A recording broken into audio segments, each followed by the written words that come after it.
From the Windows, Doors, and More studios, your one-stop shop for all your kitchen and bath needs. The Pat Miller Program. Whoa, 92.3 FM and 1190 AM. Depend on it. And we are back as we start the second hour of our Saturday broadcast here on the Pat Miller Program. Up next, right here, and there he is from Real Clear Politics inside the nation's capital. It's Philip Wegman. Philip, how are you, sir? I'm doing well. So now I recall, and I'm not in D.C. a lot in the summer, maybe sometimes late spring, sometimes early fall, but never really in summer. But as everybody around here is kind of complaining because we're getting upper 80 degrees and tornadoes through the Midwest because it always brings that kind of thing. It gets hotter than blazes in D.C. this time of year, doesn't it? It really does. And we're built on a swamp here, so the humidity is awful. Yeah. But the interesting thing about D.C. in the summer is that for the most part, especially ahead of an election year, these members, they just want to get out of town. They want to go home, focus on the coming election, and really get into campaign mode. This summer, I think the big event is going to be both the Republican and Democratic conventions. Right. But for the most part, a lot of the there are certainly legislative priorities that people want to get done. But I don't think that things are going to change significantly. My expectation is not that there's going to be some big legislative lift coming out of the House or Senate. Things, for the most part, are locked in. Now, in saying that, and I agree with you, probably, the swamp probably becomes much less swampy in the summer when everybody goes home because they contribute a great deal to the swamp. But what do you think it is that's the number one issue that's laying there, that's weighing on everybody's head right now? Is it whether or not we make it through the conventions? Because when I look at Chicago, I instantly remember, you wouldn't remember this, but I remember all the way back to the 1968 Chicago Democratic Convention, which was a nightmare. But is it the conventions?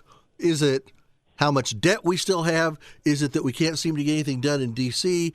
Is it whether or not the Speaker of the House survives another few months? I mean, what is the big stuff that's hanging out there? What is it that everybody seems to be chomping at the bit to get to? Nothing? Mm-hmm. Yeah, so right now, when it comes to Speaker Johnson, he survived a coup brought by Representative Marjorie Taylor Greene and 10 other members of the House of Representatives. Democrats bailed him out and voted for him so that he could survive that challenge. The question for him is whether or not he's going to be Speaker next year if Republicans maintain their House majority, or if he's going to be minority leader. That's the question for him. In terms of debt, I mean, Pat, you know this. These guys don't care, right? I mean, Republican or Democratic administration, the one thing that they both have in common is that they're more than happy to add trillions of dollars to the deficit. And it's interesting that as the occupant of the Oval Office changes, the different parties suddenly become, serious about fiscal responsibility. So, Republicans who didn't say a word about Donald Trump's budget-busting deficit spending under Biden, they're all up in arms about it. And there was some under Trump. I mean, there was some under Donald Trump. Very much so. And it's certainly much more aggressive under Biden, and inflation has gotten much worse. But, spending is not a priority for them. I think that what these guys are thinking about right now, and the question that is on every Politico's mind, is they want to know how this trial for Donald Trump in New York is going to end, because that's going to determine, in large part, the election. It's going to flavor that. And then they're also concerned about, President Biden himself and his health, and whether or not he's going to be a winsome standard bearer for the Democratic Party going into this contentious election. Okay, talking standard bearers. Okay, now in the last 48 hours, it has crept out from some Democrats and, according to one story I heard, 2 leaks from inside the White House, that now there are serious considerations of selecting Kamala Harris to step up and actually be the banner carrier for the Democrats this fall. 2 questions for you. Is that even a plausible thing? I mean, could she even carry it? And secondly, doesn't this really speak to just how empty the Democratic bench is? So I think that the situation we have going on currently is not that Democrats don't have rising stars that they could call on. Certainly the name that, comes to mind is Governor Gavin Newsom of California, but he made clear that he's a team player. He's not jumping in line in front of Biden. And right now, Biden, these Democratic primaries, they've sort of gone under the radar, but he very much has the delegates that he needs to get the nomination. So in order for him not to be the, Democratic nominee, he would have to step aside, or there'd have to be, a pretty muscular power play like we haven't seen in, decades right. Occur. But, the whispers are occurring because this White House, they don't like talking about how Biden sometimes stumbles on his way from Marine One back to the White House. This White House doesn't like talking about how the president slurs his words. They're embarrassed, for instance, when he says that he was vice president during the pandemic, right? He said that just this week during the pandemic when he was vice president, and Barack Obama told him to get in there and get this handled. What is he thinking? Right? It sort of makes you wonder, what is happening? Is he just speaking off the cuff and he made an honest mistake? Well, that's fine if it happens once or twice, but we've seen numerous gaffes from this president. Yeah. And so the administration for a long time has tried to tamper down each one of these mistakes to, pretend that, the president doesn't face challenges in this regard. And for his part, Biden's tried to have a good, good sense of humor about being the oldest president in U.S. history. But now, there are some concerns. Can this guy actually beat Donald Trump? That was why Democrats rallied around him in 2020. He wasn't their favorite candidate, but they thought that he could get the job done. Now, it seems, if you look at the polling, that it's an open question as to whether or not he can. Donald Trump is leading Biden in the Real Clear Politics average, something that did not happen in all of 2020. And beyond that, if you look at some of these swing states in the upper Midwest and in the Sun Belt, Donald Trump is leading and winning right now. So there needs to be a course correction, and I don't know if Democrats are, prepared for something as dramatic as moving Biden off of the ticket. My expectation my suspicion is that that's just grumbling and wishful thinking at this point. But there's a lot of unease among Democrats currently. Grumbling and some negative talking and whispering from the Democrat side, maybe because their big case in court against Donald Trump, well, this will nail him to the wall, this will do it. And it looks like that case is absolutely falling apart. So now they need something positive to come after Donald Trump. And my guess is that even they realize they don't have it. Well, and if you think about all of the legal trouble that Donald Trump is facing currently, it sort of boggles the mind. He has the two federal cases, right? One stemming from January 6th and the other the classified documents at Mar-a-Lago. Those cases have been delayed because of some legal wrangling. There's the Fannie Willis case in Georgia, which has sort of turned into a comedy of errors as we learn more about the attorney down there and some of her personal actions. For instance, she seems to have been carrying on a relationship with one of her legal aides, and seems to have been possibly embezzling money from the state there. Yeah. But then you also think about this one in New York, and so the reason why I bring them all up, and they're much more complicated than I've let on, but they sort of blend together in the eyes of average voters. And so voters are going to look at the most egregious example of what is an overreaction they might see, or a persecution, and that's going to be their thought for all of the cases. And what we've seen is, yes, there was a clear hope on the left that these cases, that this legal trouble, would not only bring accountability, but also really, ruin his chances. That has not happened. That has not happened at all. Somehow, Donald Trump, for all of his indictments, is stronger today than he was 4 years ago. And that is a massive red flag and problem for Democrats as they go into this election year. There's a very real chance that he could win once again.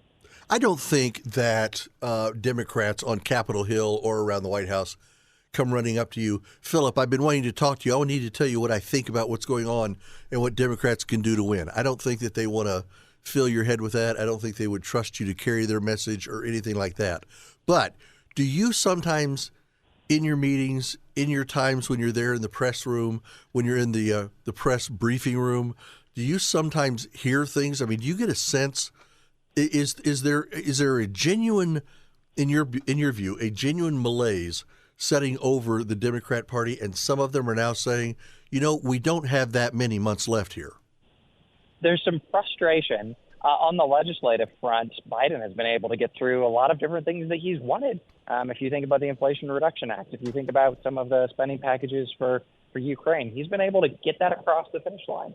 The issue, though, is that despite that legislative success, it's not changing the minds of voters. I think that, there's a frustration and worry that, Biden might not be the guy and that he could actually cost Democrats in a lot of these down ballot races. But I think that for the most part, there's a disbelief that Donald Trump, with all of his, all of his baggage and sort of personal controversy, there's a disbelief among Democrats that this guy could actually win it. But the baggage that Trump carries, are we finding out now through a couple of court cases, Georgia and in New York, are we finding out that either there was really never anything there or it really does end up being much ado about nothing? I have a hard time believing this whole thing about, revaluing his company and it's all a mess and, $130,000. Okay, if Trump Towers rose and fell on $130,000, then there's something terribly wrong. Yeah, the hush money payments in New York, for instance, to Stormy Daniels, that's the type of thing that would sink any other politician. Yep. But for Trump, sort of the shock value has worn off. And a lot of voters just see this as part of a package deal. They think that this comes with the territory. And so they're not scandalized by the personal failings and misconduct of Donald Trump enough for them to, abandon the guy. Yeah. Certainly, what we've seen is that, these legal cases created a martyr of Donald Trump in the Republican primary. And the question was, all right, well, what's going to happen when we get to a general election? Mm-hmm. What we've seen thus far is that, a lot of independent voters don't like what's happening to the former president as well. Let me tell you where I'm at, and you tell me how messed up I am. And at least off the air, you've never had any problem doing that with me. But let's look at Trump real quick, okay? We've got about a minute and a half left. If, in fact, there is enough to hang something on Trump, okay? He did pay her off so she wouldn't talk about his sex life or whatever, yada, yada, yada. If the Democrats don't have enough on that case or the one in Georgia, if they can't seal everything up about 30 to 45 days before the general election, 30 to 45 days, aren't they beating their arms against the wind here? I think what this generally does is it contributes to the sense that Trump has not played by the rules. That's what these cases demonstrate, at least in the best case scenario for Democrats. Yeah. But, they had a huge blow when Jack Smith, special counsel, his cases were delayed, right? Like the calendar has played to Trump's advantage, and he has been kept off the campaign trail for the early part of the season by court. But once this case in New York wraps up, he's going to be relieved of that burden. He's going to be back on the trail, arguing that he's been vindicated. Well, and when he does that, I think that the spread on the Real Clear Politics polls where Trump is leading, I think his margin grows if he can get to that point. As always, I appreciate you, Philip. Have an absolutely fantastic time this weekend there in Washington, D.C. Stay warm, stay nice and toasty. Go out and have a caramel latte for me. But we'll talk to you again next week, okay, my friend?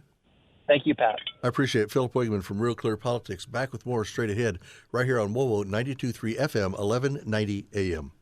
This is the Pat Miller Program on WOWO 92.3 FM and 1190 AM and on the WOWO app.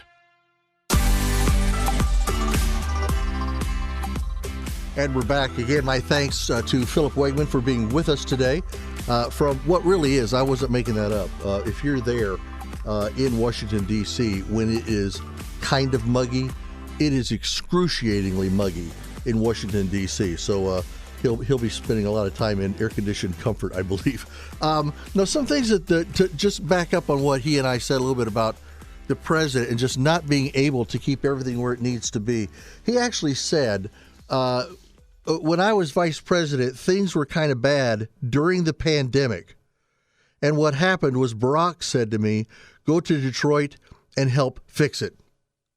Okay, if that is in fact what happened, then Barack is as bereft of a memory and a brain as Joe Biden. Joe Biden was not president during the pandemic. During the pandemic, Donald Trump was president. Joe Biden was, maybe I'm going to run someday. But he wasn't in it yet. It was during the closeout of the pandemic that he was actually running against Donald Trump. Look, Donald Trump ran and won in 2016. That's a little bit before the pandemic. Now, this is just I'm sorry, I shouldn't even bring this up, but it just, I read it and it just struck me as enormously funny. Trump calls the erectionists who stormed Capitol Hill patriots. Joe Biden. I think he's misquoted Trump, and he is misquoting the word that probably was used. He said this, Joe Biden said, the values of diversity, equity, inclusion are the core strength of America. You mean instead of things like the Constitution and patriotism and our military and our faith and recognizing the rights of all men, you think maybe that doesn't matter? See, the problem with diversity, equity, inclusion is that they don't speak to the core strength. The core strength is all men are created equal. That all men are endowed by their Creator with certain unalienable rights. I have no more rights than any black man in the worst streets of America, nor any white man in the worst streets of America. Nor do I have less than any black man who lives in mansions in New York City or Chicago, nor any whites that live in the same place. I take a back door to nobody, and I don't expect any black American to do it either. I really don't. Joe Biden then came out over this week and he said, I got involved in civil rights when I was 15. I'll bet he didn't. I'll bet that's not the case. I just don't. Look, Democrats were part of slavery and Jim Crow, and they're still part of counting by race. This is the whole problem. They just decided to shift the focus to getting votes instead of suppressing them. You see, they used to always try to suppress votes, and now they're trying to get them out. I don't know. Listen, I've got more to say about the vice president coming up in the next hour. But in the bottom of the hour, the new candidate for governor for the state of Indiana, Senator Mike Braun. He'll be with us on the Newsmaker line, and we'll be talking to him right after this quick break, and we do it all straight ahead. Thank you for being with us. Thanks for taking part of your Saturday and setting it aside and spending time with us. Always glad when you do. And remember, you can write me at 46862. That's 46862. Text the word WOWO first. Your question or comment comes right here. And I'll see you right after the bottom of the hour here on WOWO.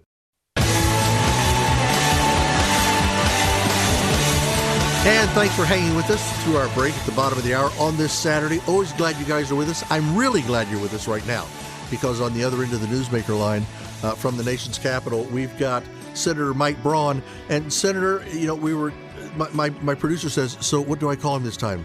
Senator Braun or Governor-elect Braun, and I said, well, let's don't get way before the horse here. I think that your ability to win this fall the governor's chair, I don't imagine you're sweating a whole lot of bullets. You don't want to take it for granted, but I think you think this is a fight you can win. Well, two things. Never put the cart in front of the horse, and then take nothing for granted. I think that due to the kind of feistiness of the primary, by the way, everyone came in on primary evening and was gracious and behind the effort to win in November, so that's good news. That was a rare case of not having something preordained, and I don't necessarily like that version of how we put people on tickets, but no, we held a steady lead from start to finish, and it just got expensive, and sadly that's the nature of the beast anymore, Pat, and whether it's a governor's race or a U.S. Senate race, there's way, way too much money that gets involved in litigating them. But, yep. That's part of it, and you got to figure that out as well. Yeah, no, that's exactly right. In fact, I think sometimes even the people like a Donald Trump, who can foot a lot of the bill himself if he wants to, sometimes I think once they're past a whole series of primaries and then a general election, sometimes even a Donald Trump can sit down and their heads spin just a little bit when they realize what all this cost them. No doubt about it. And in his case, he'd be one of the few people in the universe that gets enough earned media where he didn't probably have to put too much of his own skin in the game, and that's another element of it.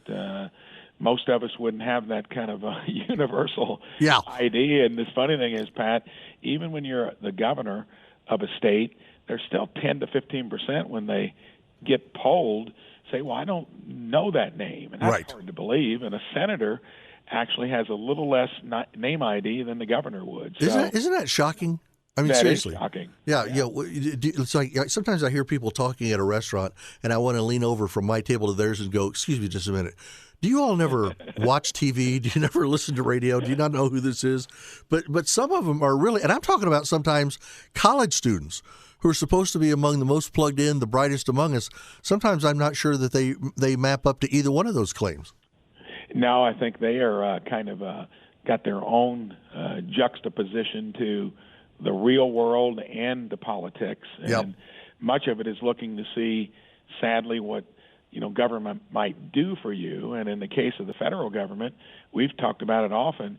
Imagine any entity or system that's evolved over just 30 to 40 years that basically had zero interest in borrowing from our kids and grandkids, and now 30 cents of every federal dollar is being borrowed. To me, that is shameful, and only one place can get by with that. You got to have the printing press in the basement, and your credit card gets renewed every year, and even when you're the sovereign currency, that wears thin, and we're just at the beginning of all that being reconciled. Yeah, I expect to hear the springs of our economy some night in the middle of my sleep just go boing. We're going to hit a number, and then finally the whole thing's going to come shutting down. Talking to Senator Mike Braun, he is the Republican candidate. We can say that much for certain for governor of the state of Indiana. Let me ask you this, because I heard this the other day, and I probably shouldn't even bring it up because I don't even remember where I heard it. But is it your purpose that you think that when you are in office as governor, that the people will have an ability to get to see you and to talk to you, and it'll probably be like on Fridays at the end of the week or something, probably down in Jasper? So that is something I've been doing and out there, and many people have taken advantage of it. It's sometimes not considered to be real because hardly any other senator or governor would do it. But I campaigned on it, and since I've been the U.S. Senator, any Hoosier, if they just schedule it a few weeks ahead of time, can come to visit me with a group or individually in my hometown. And it's a little bit of road trip from your neck of the woods. Many make it. And then, Pat, I also visit all 92 counties each year. And that was a large part of why I had a solid lead going into the primary, because I try to practice what I preach. And both of those have been part of the Senate job, and that will be part of what I do as governor. if things work out in November. So you can count on that. Well, listen, you and I had talked about this too, I think the last time you were up here. But sometime before the general election, the lovely Mrs. Miller and I need to sneak down to Jasper because you said you had a favorite restaurant that you wanted to take us to. If we do that, then after you become governor and you start traveling the counties, when you get back to Allen County, Kim and I will take you to one of our favorite haunts. How's that? I'm going to take you up on both of those. So all you got to do is go south on 69, turn left on 231, and that's as simple as it gets to get to where I live. There you go. Don't tell me I can't miss it, because I can mess up anybody's directions. Let me ask you this, as we're talking about what's going to happen this year, as we get ready. Will your campaign for the general election be more strenuous and more strident than it was for the primary, or do you think that you'll be able to take it more in stride since it's you and one candidate on the other side? I mean, there were a boatload of people between the governor's race and the 3rd district up here. It's like half of Indiana was on the ticket. It'll be easier to sort through because it wasn't like I had a field of non-competitive candidates. One from up in your neck of the woods, one from the Indy area, both well-financed. Right. We all kind of were coming from the same direction. So that took a lot to sort through. Here it's pretty clear.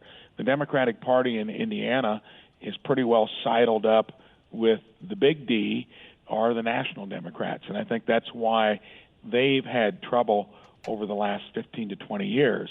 There is one other candidate, a libertarian, that will be in the race. That's got mixed opinions. I think it pulls a little more from the conservative side than it does the liberal side, but it does split somewhat from both sides. So it'll be clearer in terms of where we think the state should go. I'm very clear. Freedom and opportunity. The less government, the better. Ran an enterprise for 37 years. I think signing the front side of a paycheck is essential if you want to run the state.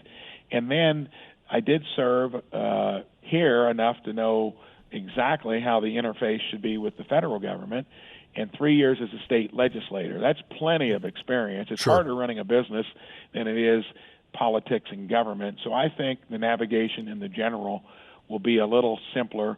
It'll be much more clear in terms of the folks trying to decide who to vote for. Yeah, no, I think you're exactly right.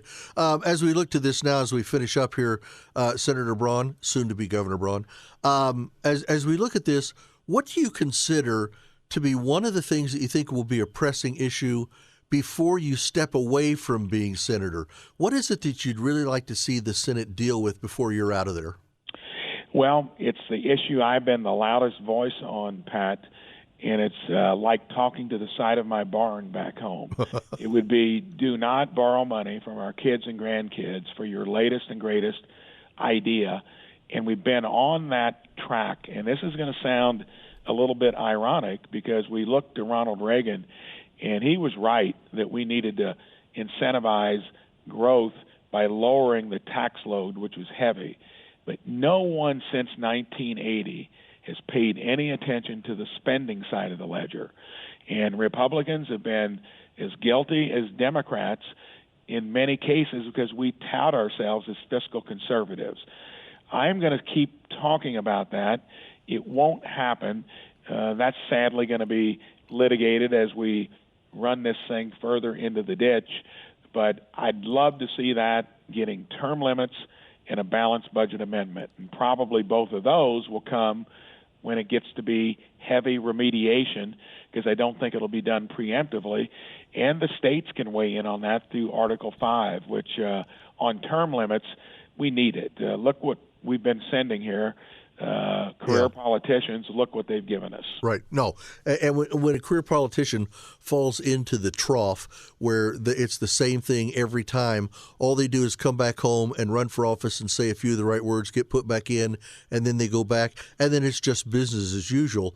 We need to stop that. And I think you're correct, sir. I think getting some kind of term limits in there makes sense. So let's flip to the other side. Let's say we get past November. Mike Braun is now the governor-elect. What do you set your sights on that when you take office in January as the governor of the state of Indiana?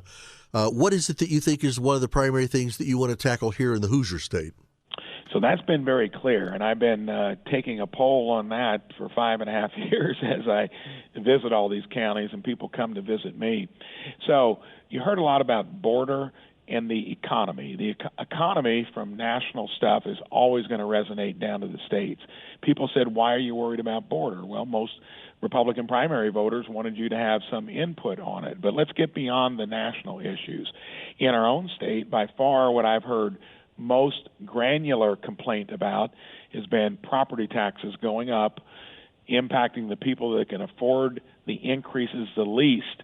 That should have been a fairly technical fix that didn't drag them along at a rate higher than the growth of our economy or the inflation rate. That's a particular thing. Mm-hmm.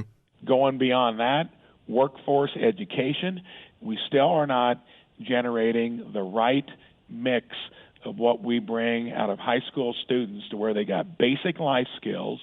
Many don't need a further degree if we get that better, and we underproduce on some of the important degrees that we need in the marketplace. High health care costs, fixed it my own business back 16 years ago. This is another discussion. Had no premium increases there because we got at the root of it by promoting wellness and prevention. And we've got some of the highest costs in the country run by corporations more and more through insurance and big hospitals. We got to bring it down. And I'm going to tackle that. That'll be a big, heavy lift. Here are other issues like affordable housing, rural broadband into every nook and cranny, high energy costs, child care, to name a few. And I'll be able to set the agenda and be the main advocate for that stuff, and looking forward to it. Sounds very good. I do look forward to you being in the state capitol there in the governor's office. I was in that office the very first time when it was Governor Whitcomb, and I was a kid in grade school, and I went in there as a special guest of the governor for my school. I don't even remember why, but I was in there, and I've been in there maybe 3 times since. It's a beautiful building, but I think we've gotten far less than beautiful stuff out of it sometimes in the past several years. Maybe we can change all that starting next January, huh? I think we can, and you and your lovely wife can come visit me there after I get there, and I'll work hard to earn Hoosier support to accomplish that. Sounds like a very good deal. Thank you, my good friend. Thank you, Pat. Talk to you again soon. And that's Senator Michael Braun, I think probably obviously going to be the candidate and then will be the elected governor for the state of Indiana after November. Back with more straight ahead right here on WOWO 92.3 FM, 1190 AM. This is the Pat Miller Program on WOWO 92.3 FM and 1190 AM and at WOWO.com. And welcome back. It is the Pat Miller Program in this last segment for the second hour. Our thanks in this hour to Philip Wegman, and then most recently our conversation we just had with probably the future governor of the state of Indiana, the Republican nominee, Mike Braun, who has served as senator for the last 6 years here in Indiana, and appreciate his work.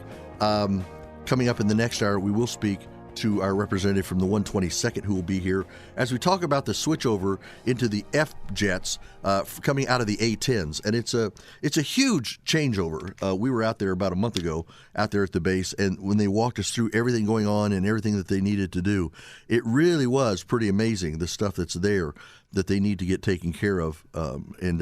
We'll have a conversation with him and find out what Memorial Day means to those out there on the base. As much as it means to us, how much more does it mean to those? We've got some out there on the base that even though Memorial Day is for those who have died, we have some out there who know personally some of them who have died. Some of them were in theater with some of them who died when we were serving in the Desert Wars. And it's an unusual take. First, let's talk about this. The latest that's happening here is Israel is now being told to halt their offensive in Rafah, down there against Hamas. But, as one person said for World News, the UN court stops short of a full Gaza ceasefire. Well,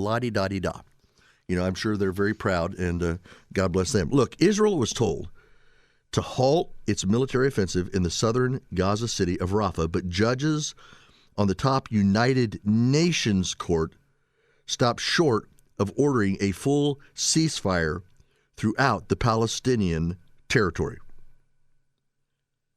Okay, I'm sorry. Here's my question. Now, this is my politics coming out in full-fledged force here, so take it for what it's worth. In my view, the UN is nothing short of a glorified global puppet show. Here you have a court at the UN which has no real authority. They cannot call out any army to do anything except through the course of the UN Security Council, maybe calling up the UN army to go out. But the UN army is dead in the water if the United States is not participating in their midst. So now this nonsense. Well, we're calling on Israel to do this. Look, let me ask you this. Even those of you listening in my audience today on the left, and I know there are some of you out there, and I'm really grateful that you're there. I'm thankful that you're not so close-minded that you don't take time to listen to the other side. I promise to not be so close-minded that I won't read emails or texts that come from people on the other side. I think that's what really makes the world go round. But we've got to be willing to do that. But let me just ask you, when was the last time that you saw the United Nations call for something that had legitimacy to it, that had teeth in it, if you would, that caused people to say, oh, well, the United Nations wants this? Look, the only thing the United Nations is really good for is if they've got some kid who his dad is a member of the United Nations representation of their country, and while he's here in the United States, he learns how to spout the words diplomatic immunity. What does that mean? They were either caught, arrested, or held back because of something that they did or they were trying to do, and they start throwing out diplomatic immunity. I could not be a police officer in New York City or New York State, and not because I don't believe in what they're doing. There are some tremendous people in New York City and New York State. But when you've got these little yahoos sitting there throwing out diplomatic immunity, all that means is, yeah, I did it. What are you going to do about it?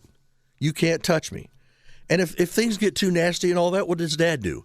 Dad puts them on a private jet from their home country and flies them back. And then they're feted as heroes. And, oh, yeah, this is – okay, these are not the people that I want staring down our biggest ally in the Middle East, Israel, and telling them this is what you need to do, because I don't know that it is what they need to do. I think they need to do what it is to protect themselves. What would we have done?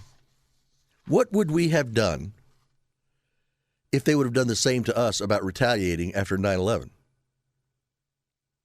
I think collectively we probably would have told them gently and sweetly and in the most proper diplomatic manner to go pound sand. That's what I think would have happened. But, some people say, well, we need to listen because the UN said, they said we ought to. Okay, whatever. I mean, whatever. Look, coming up in the next half hour, after we get through with the news here at the top of the hour, we're going to have the representation from the 122nd on. And then just after that, I am going to continue our thoughts here about Israel and about Hamas and about the United Nations, who are trying to tell a country that was unceremoniously invaded and had children killed and young women as young as 12 not only taken hostage, but some of them sexually assaulted by Hamas and glorified by their leadership for doing it because, well, they're just Jews. It's not like they're real people. They're just Jews. Do I really want the United Nations telling us or telling them how it is they need to function in the light of everything that came to their shores? I don't think so. I genuinely, truly don't think so. And I think as soon as we step over that line and we start doing that, we're just asking for trouble. I don't want to align with that. That's not what I want to do. And I don't think you do either. We're going to be back with more straight ahead right after the news here at the top of the hour right here. Pat Miller with you on Saturday.